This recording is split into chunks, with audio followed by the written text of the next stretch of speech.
Once a giant, always a giant. For me, it's only a giant. What's going on YouTube, D546? Definitely hit that subscribe button if you're new.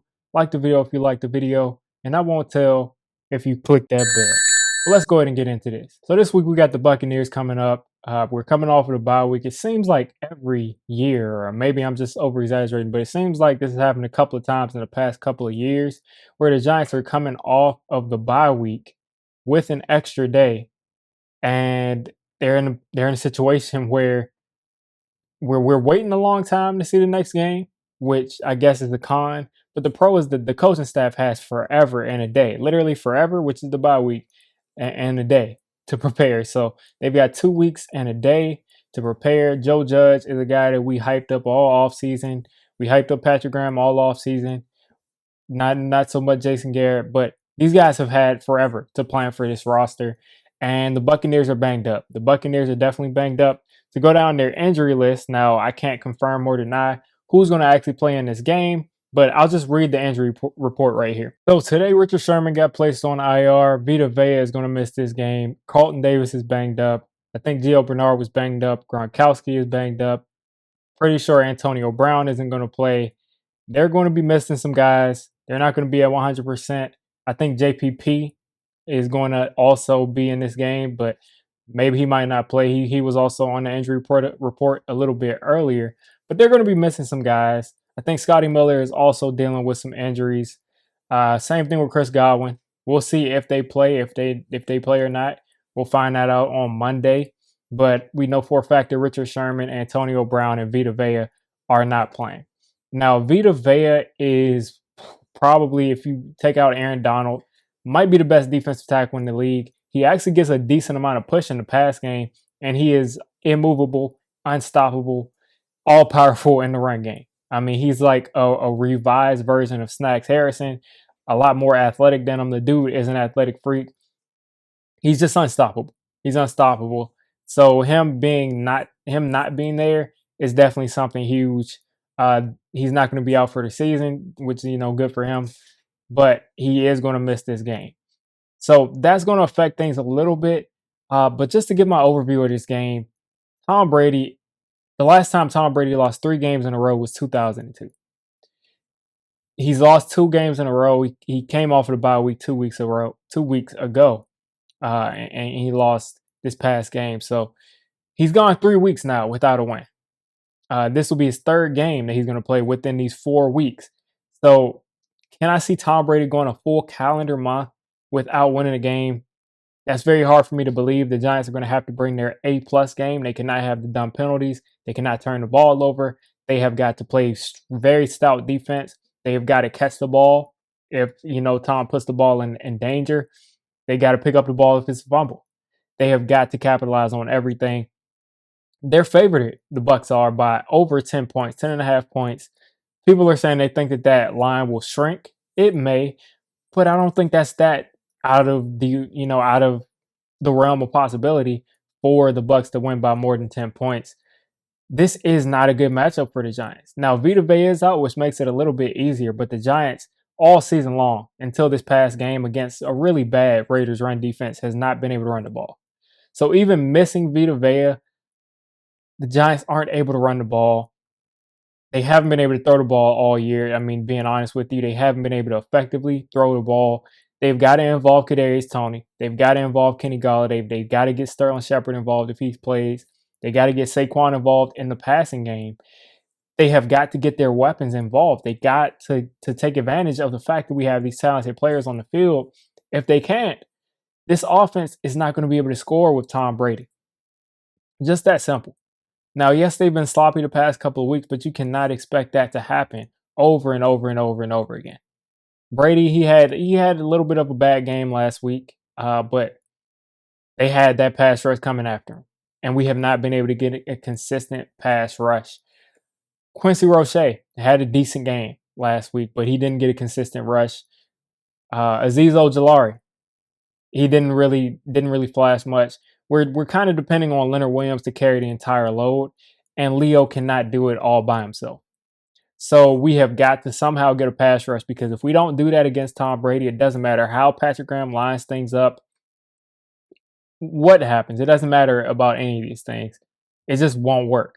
It will simply not work against Tom Brady because he's seen every defense, he's seen every blitz, he knows exactly what's going on the field, and we have got to make sure that we give him, we put him under duress.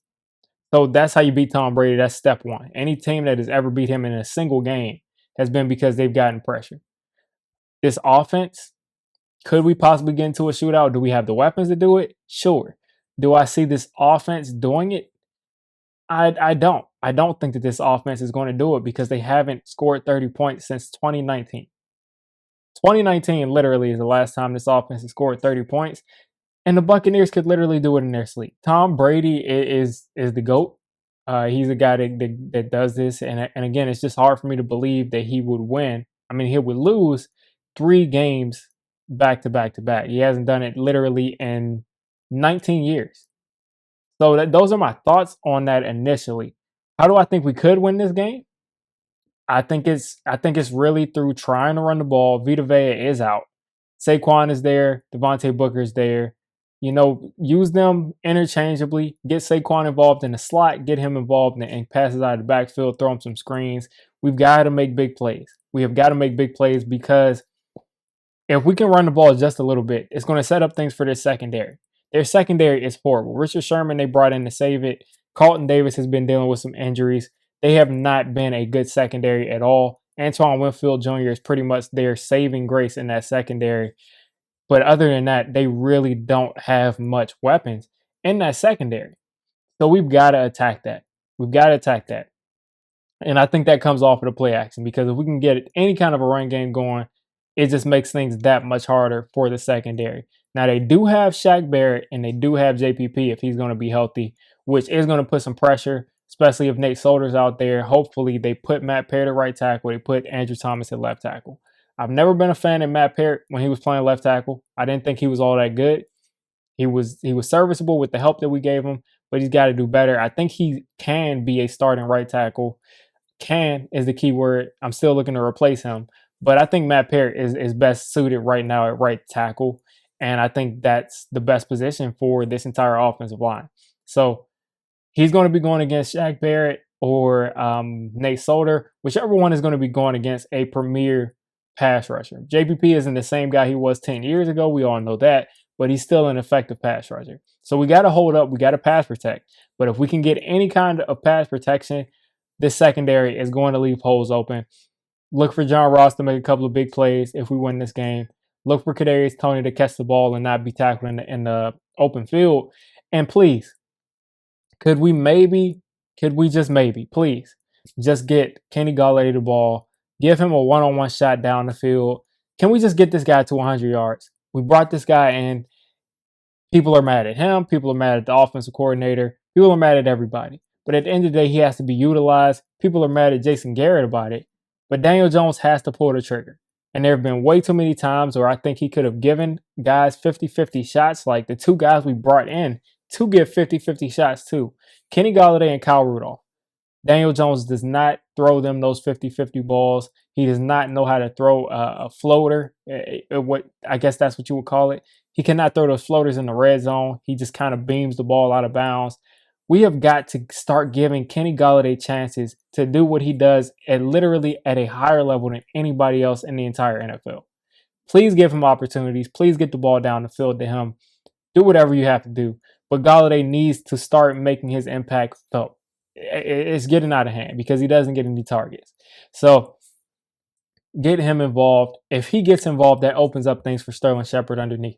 That opens up things for Kadarius Toney to catch the ball underneath and make somebody miss. That opens up things for John Ross on the other side with that 4-2 speed to just run a 9 route and just get down the field, and he's getting singled. So get Kenny Galladay involved. It opens up every single thing that we talked about in the offense this offseason.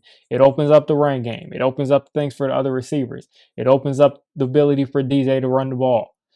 Please get him involved. It'll stretch the field. I know he does get attention already at stretching the field, and that kind of opens up things. But if he can actually catch some passes and get into the end zone, please let me see Kenny Galladay or Kadarius Toney or both get into the end zone this week. It's well overdue. These guys have been hurt. They've been misused when they've been in the game. and we just got to see it finally happen. That's the key to it. They cannot match up with us. If we look at our receivers in their secondary, they do not match up well at all. Now, if you're thinking that Chris Godwin is going to play this week, the Buccaneers they've got Mike Evans there. James Bradbury historically does pretty well on Mike Evans, so I'm not worried about that matchup as much.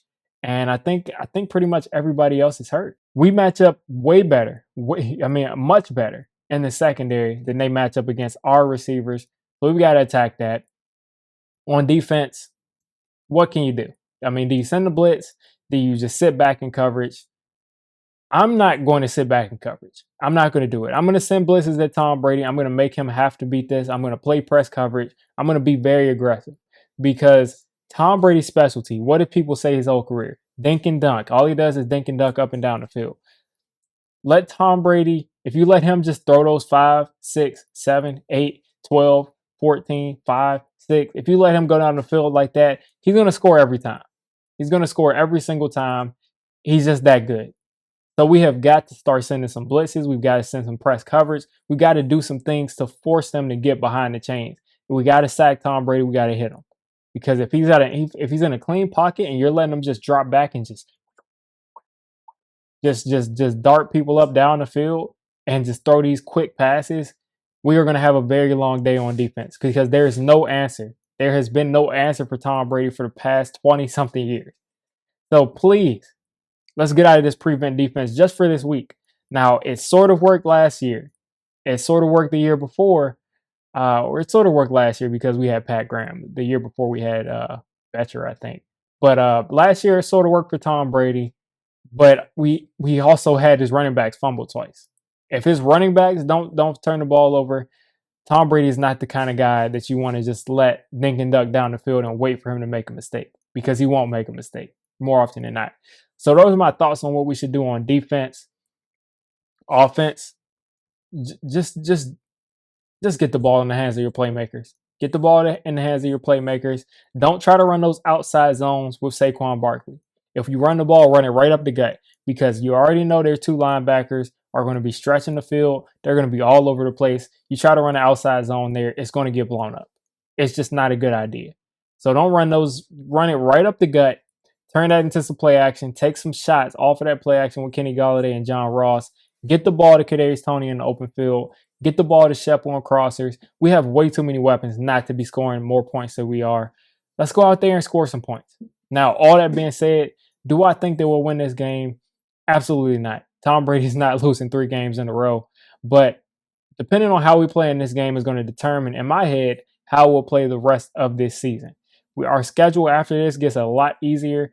And if we can come out of this game, I hate to say moral victories in year 3 or 4 of a rebuild, but this could be a moral victory type of a game.